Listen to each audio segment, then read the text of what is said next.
Comment pensent et agissent les riches? Cette vidéo est la 7e et dernière vidéo de la mini-série qui a débuté lundi.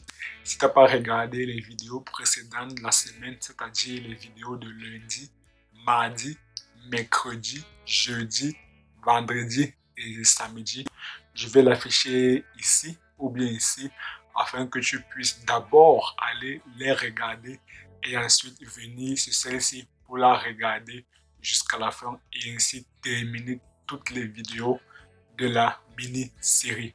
Aujourd'hui, on va voir les 3 derniers modes de pensée de comment pensent les riches afin que toi aussi, plus tard, Inch'Allah, ou par la grâce de Dieu, tu puisses également devenir riche ultérieurement.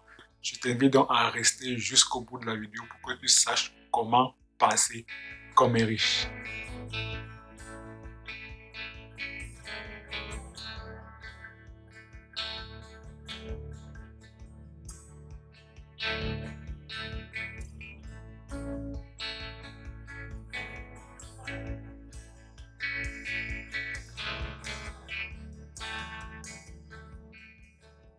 Avant d'aller plus loin, je me présente pour ceux qui sont nouveaux sur la chaîne.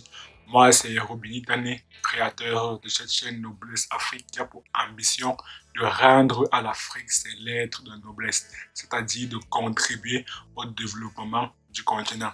Ceci ne pourra se faire qu'en ayant un grand pouvoir économique, c'est-à-dire que chacun d'entre nous, chaque Africain devrait d'abord atteindre la liberté financière et ensuite devenir riche afin d'aider le continent. C'est la raison pour laquelle je te partage les tips, les secrets, les astuces des entrepreneurs à succès que moi-même j'implémente quotidiennement car je suis convaincu que le succès ou bien la richesse ou bien la réussite laisse des traces. Alors si tout cela t'intéresse, tu as 2 choses à faire. La première, va dans la barre de description et télécharge gratuitement les 2 e-books que j'ai écrits.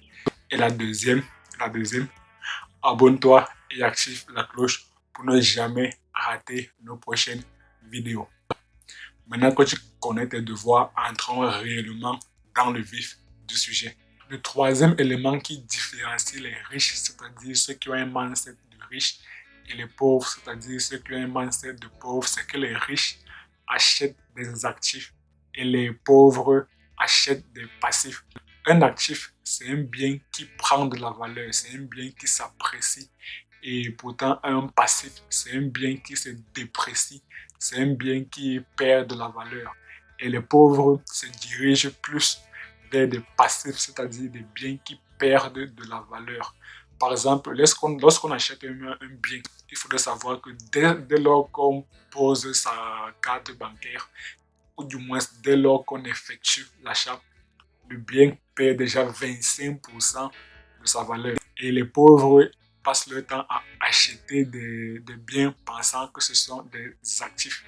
Raison pour laquelle les pauvres passent le temps soit à acheter leur résidence principale, croyant qu'une maison est un actif, soit acheter une voiture en pensant qu'une voiture c'est également un actif. Ce qui n'est pas le cas. Les riches, par contre, achètent des biens qui s'apprécient avec le temps. Achètent des biens qui s'apprécient avec le temps ou bien créent ce bien. Raison pour laquelle les riches se concentrent plus à effectuer de plus en plus des achats parce que quand ils achètent un bien aujourd'hui, c'est pour que plus tard, ça prenne de la valeur et on retourne encore sur l'équation de la richesse qui stipule que la richesse, c'est égal au bénéfice net plus la valeur des actifs. Et la valeur des actifs est déterminée par le bénéfice net fois le coefficient multiplicateur de l'industrie. Et sinon, ça maintenant, le coefficient multiplicateur là qui détermine la valeur du bien qu'on a acheté. Donc les riches se concentrent à acheter des biens qui vont prendre de la valeur, qui vont s'apprécier avec le temps. Raison pour laquelle les riches investissent dans des biens tels que les immeubles de location qui plus tard vont prendre de la valeur, dans des terrains. Les terrains, plus tard, ça va prendre la valeur dans les licences. Bref, dans tous les éléments, dans tous les biens qui peuvent prendre de la valeur au cours du temps. Et c'est pour ça que même dans le jargon qu'on utilise pour les riches, on parle d'investissement.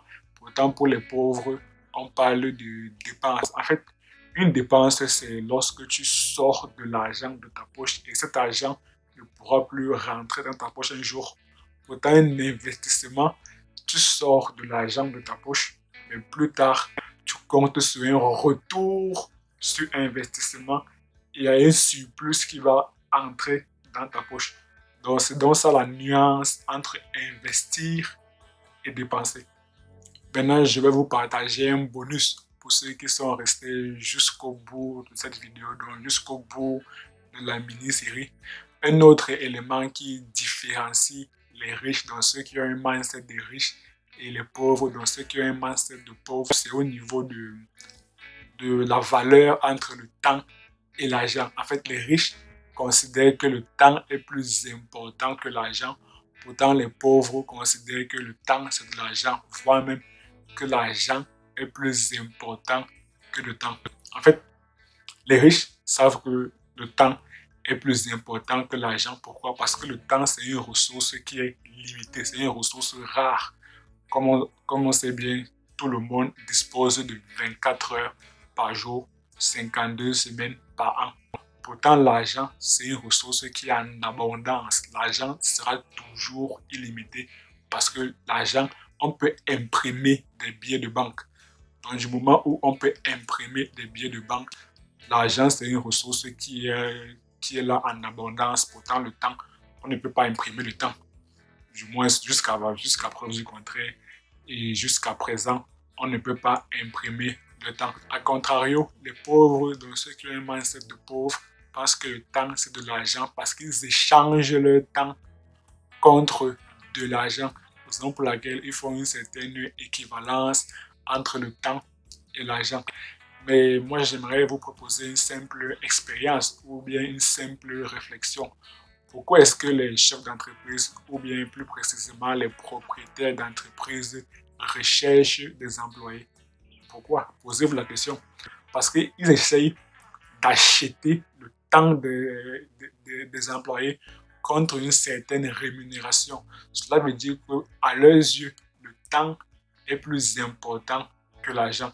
Donc, les propriétaires d'entreprises essaient d'embaucher plusieurs employés, une centaine d'employés pour les plus grandes entreprises. Cela veut dire qu'ils disposent de plusieurs temps. Donc, si chaque personne dispose de 24 heures, ayant 100 employés, ça fait 2400 heures par jour.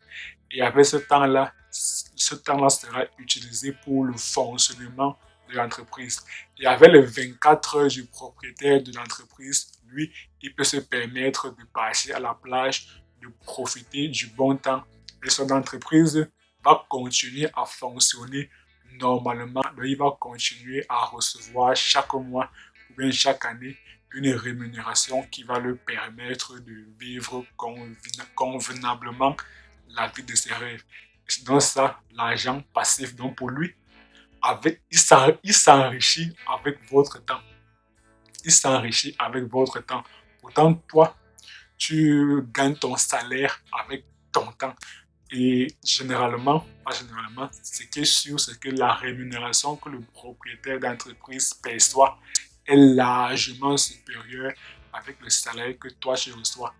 Donc, morale de l'histoire, il faudrait savoir dès à présent que le temps est plus important que l'argent.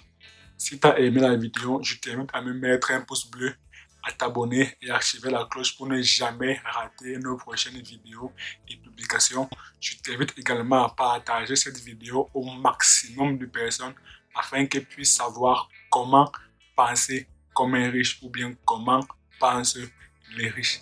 Dis-moi également dans la barre de commentaires, est-ce que tu as le mindset des riches ou bien tu as le mindset des pauvres? Je reformule. Dis-moi en toute humilité, est-ce que tu penses comme un riche ou bien est-ce que tu penses comme un pauvre? Et comme d'habitude, on se quitte avec une citation, mais cette fois-ci du docteur Claudel Noubissier. Et à très bientôt sur la chaîne.